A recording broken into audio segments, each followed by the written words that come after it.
Hey everyone, my name's Amanda and I'm the Fun Size Reader, and today I wanted to talk to you about The True Love Experiment by Christina Lauren. Now I realize after reading the book why I thought that it was so similar to The Soulmate Equation that they released 2 books ago, because it pretty much is. It's like a continuation with a different character, which I had no idea was coming. The True Love Experiment picks up where the Soulmate Equation kind of left off, but with Fizzy, who was the best friend in that book. So Fizzy is the heroine of this book, and basically she is a romance writer who is in a slump. She can't write anything. As a way to kind of get her out of this slump and out of this dull low in her romantic life, she agrees to go on a dating show where she will be the star, and all of her potential boyfriends, matched on different levels from the DNA duo, which was part of the Soulmate Equation. The kicker of this is she's very, very attracted to the producer of the show, but she's not allowed to date during the dating show. I gave this book 3 stars. I liked it. I thought it was cute. I wasn't expecting it to come from Christina Lauren. Like, I wasn't expecting this book. I think I read in the acknowledgments at the end, or the author's note at the end, that they weren't really expecting it either. But when they were doing the tour for the Soulmate Equation and for Something Wilder, they kept getting asked, like, when is Fizzy going to get her own book?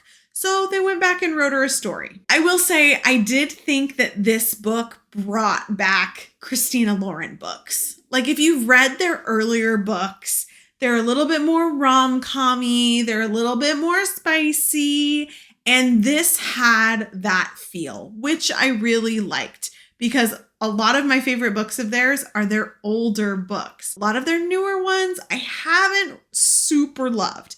And I did like this one, but it wasn't that part of it that made me rate it a little bit lower. This book was definitely different than like the vibe that Something Wilder gave. That one was more of like adventure with like a little bit of romance.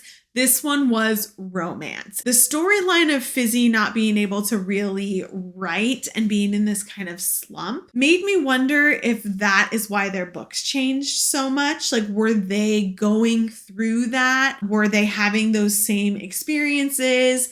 And now they kind of felt like they were back and they were giving us what we love from their original books. I don't know. That was just kind of like what I put together from it, but it was definitely different. It was a lot spicier than their last 2 books have been. Even the Soulmate Equation, like, this was way spicier than the Soulmate Equation. So I gave this book 3 chilies, which is back to like the Christina Lauren level that I expect out of their books. I really liked the storyline of this book. I thought the dating show was super, super cute. I loved the characters. I thought we got to know them really, really well. I loved like the single dad aspect.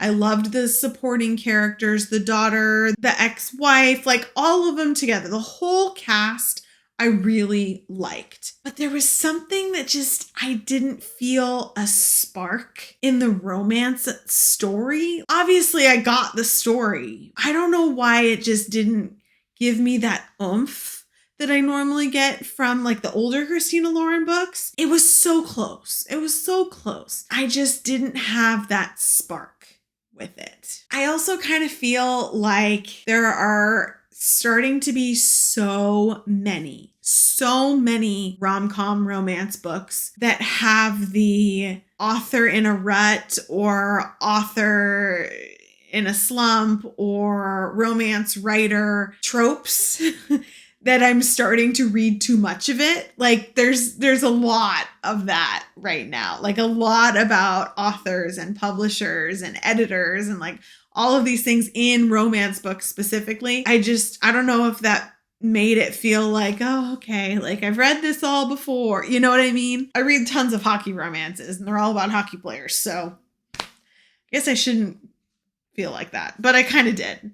I was really skeptical about how they were going to include everything, like the whole dating show in the whole book. At the beginning, I was like, there's going to be way too much. But I thought they did it really well. They did a really good job of making you feel like you got enough of the story while still having like the actual progress of the romance. I thought it was plotted out very well. The story was really good. I just didn't have that oomphy feel. I didn't connect to it enough. And I don't know why, because individually, I really liked all the characters and individually I liked the plot. And like, I don't know. I don't know why I didn't feel it. It was good though. Like I still recommend it. It was good. I liked it, but it didn't hold the feels for me like all of my other 4s and 5-star romances and rom-coms have recently. But I think if they stay on this kind of progression, getting back to where they were, I see 4s and 5 stars of their books in my future. Let me know what you think. If you have already read The True Love Experiment, let me know what you think about the dating show aspect, because that was kind of fun. Curious if other people like that. If you haven't read it and you want to check it out, I will put a link for the book in the description down below. Don't forget, you can find me on all the social media, and I'll see you guys next time.